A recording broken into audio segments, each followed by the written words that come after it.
Assalamualaikum warahmatullahi wabarakatuh. Halo semuanya. Kami dari kelompok 5 akan mempresentasikan mengenai analisis resiko. Sebelumnya, perkenalkan diri terlebih dahulu. Nama saya Sylvia Arif Fauzi dengan NIM 112 dan rekan saya. Nama saya Nur Enda Rosmawati, NIM 114 dan rekan saya. Nama saya Ferry Azharul Hakim dengan NIM 131 dan rekan saya. Nama saya Nadila Wulandari, NIM 132. Selamat menyaksikan. Oke, pertama saya akan memperkenalkan UMKM yang menjadi objek pada tugas kami. UMKM yang kami pilih bergerak dalam bidang manufaktur dengan jenis usaha konveksi.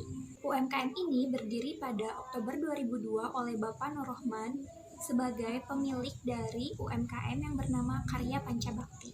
Usaha ini beralamat di Komplek Bumi Citero Permai, Jalan Bina Muda, nomor 2. Lalu, produk apa yang diproduksi oleh UMKM Karya Pancabakti? Usaha ini berfokus pada 3 jenis usaha, hotel, restoran, dan catering, atau bisa disebut dengan HoReCa dengan sistem pemesanan by order. Di sini saya akan menjelaskan mengenai resiko, manajemen resiko, dan juga tujuan dari manajemen resiko. Resiko menurut Soekarto merupakan suatu ketidakpastian atas terjadinya suatu peristiwa. Sedangkan pengertian dari manajemen risiko yaitu suatu proses untuk mengidentifikasi, mengukur, serta membentuk strategi untuk mengelolanya melalui sumber daya yang tersedia. Dan tujuan dari manajemen risiko yaitu untuk mengelola risiko tersebut sehingga kita bisa memperoleh hasil yang paling optimal. Tahapan-tahapan manajemen risiko. Yang pertama, ada identifikasi risiko. Salah satu aspek penting dalam identifikasi risiko adalah mendaftar risiko yang mungkin terjadi sebanyak mungkin. Yang kedua, ada pengukuran risiko. Pengukuran risiko melihat seberapa besar potensi terjadinya kerusakan dan probabilitas terjadinya risiko. Yang ketiga, ada pemetaan risiko. Tujuan dari pemetaan risiko adalah untuk menetapkan prioritas risiko berdasarkan kepentingannya bagi perusahaan. Yang keempat, ada pengelolaan risiko. Risiko harus dikelola. Jika organisasi gagal mengelola risiko, maka konsekuensi yang diterima bisa cukup serius, misalnya kerugian yang besar.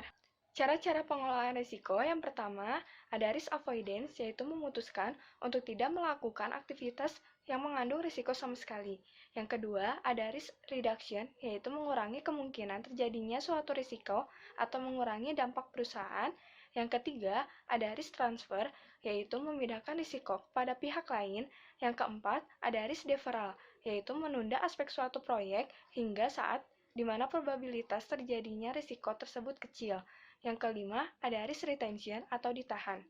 Dan yang terakhir, ada monitoring risiko, yaitu kerugian yang timbul karena adanya risiko membutuhkan adanya perubahan rencana dan keputusan mengenai penanganan suatu risiko. Selanjutnya, hasil analisis manajemen risiko pada UMKM Karya Pancabakti. Tahapan pertama yaitu identifikasi risiko. Untuk tahapan ini, kita menggunakan metode wawancara kepada pihak manajemen. Dengan melakukan wawancara, kita dapat mengetahui risiko-risiko apa saja yang kemungkinan akan terjadi pada UMKM tersebut.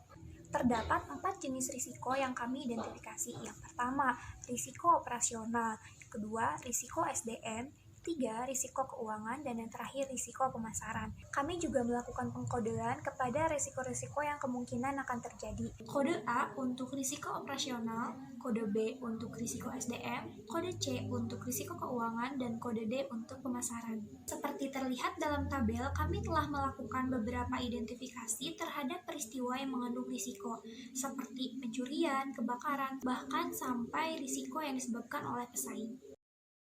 Sebelum membahas perhitungan pengukuran risiko, tentukan terlebih dahulu indeks pada probabilitas dan dampak yang akan digunakan untuk pengukuran risiko. Skala indeks probabilitas yang digunakan oleh kelompok kami dari skala indeks yang sangat tinggi yaitu 5 yang artinya selalu terjadi, 4 sering terjadi, 3 jarang terjadi, 2 kadang terjadi, dan 1 sangat jarang terjadi. Dan selanjutnya, skala indeks dampak yang digunakan oleh kelompok kami dari skala indeks yang sangat tinggi yaitu 5 yang artinya sangat merugikan sekali, 4 kerugiannya besar, 3 cukup merugikan, 2 kerugiannya kecil, dan 1 kerugian dapat diabaikan. Terdapat tabel perhitungan pengukuran risiko. Seperti contoh, pada jenis risiko operasional pada peristiwa pencurian, didapat nilai probabilitas 3 dan dampak 4, sehingga total skor yaitu 12.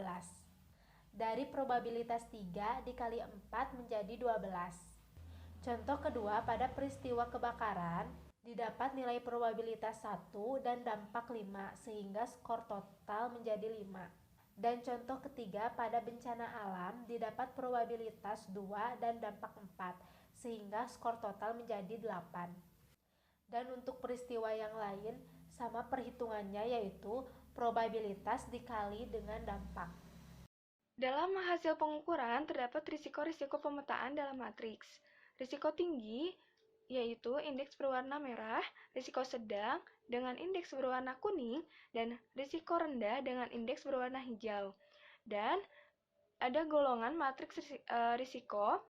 Matriks dengan risiko tinggi yaitu ada pencurian, kelebihan pesanan, komplain konsumen, kesalahan pencatatan keuangan, miscalculation, produktivitas karyawan menurun, karyawan bermasalah.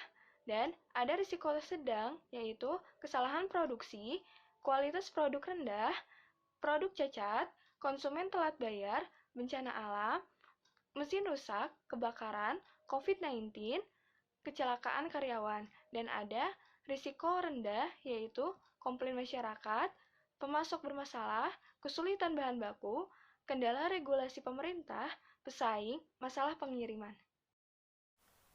Baik, di sini saya akan menjelaskan mengenai pengendalian risiko. Pengendalian risiko adalah kegiatan yang membahas tentang bagaimana suatu organisasi menerapkan ukuran dalam memetakan berbagai permasalahan yang ada dengan menempatkan berbagai pendekatan manajemen secara komprehensif dan sistematis, atau lebih singkatnya adalah suatu tindakan untuk menyelamatkan perusahaan dari kerugian. Selanjutnya, tujuan pengendalian risiko. Salah satu tujuan pengendalian risiko adalah mampu memberi arah bagi suatu perusahaan dalam melihat pengaruh-pengaruh yang mungkin timbul baik secara jangka pendek maupun jangka panjang. Pengendalian risiko di CV Karya Pancabakti yaitu sebagai berikut. Dalam jenis risiko SDM dengan kode B2 yaitu peristiwa karyawan bermasalah, teknik yang digunakan risk avoidance yaitu dengan melakukan penanganan, menghentikan atau memecat karyawan yang bermasalah. Lalu jenis risiko operasional dengan kode A5 dengan peristiwa kesalahan produksi, melakukan risk reduction dengan penanganan selalu berhati-hati dalam proses produksi dan selalu melakukan pengecekan saat proses produksi terjadi. Lalu dalam jenis risiko keuangan yaitu dengan kode C1, peristiwa kesalahan pencatatan keuangan, teknik yang digunakan yaitu risk reduction dengan penanganan menerapkan prinsip kehati-hatian dan lebih teliti lagi dalam melakukan pencatatan keuangan perusahaan. Terakhir, jenis risiko pemasaran dengan kode D1 yaitu peristiwa pesaing, teknik yang digunakan yaitu risk reduction dengan penanganan selalu memberikan inovasi baru pada produk yang akan dipasarkan. Kesimpulannya, setelah kita melakukan analisis manajemen risiko, dapat diketahui bahwa terdapat beberapa risiko yang memerlukan penanganan khusus dan terdapat beberapa risiko yang dapat diabaikan. Dalam kasus ini, contoh risiko yang memerlukan penanganan khusus yaitu turunnya produktivitas karyawan. Dan contoh risiko yang bisa kita abaikan yaitu masalah pengiriman.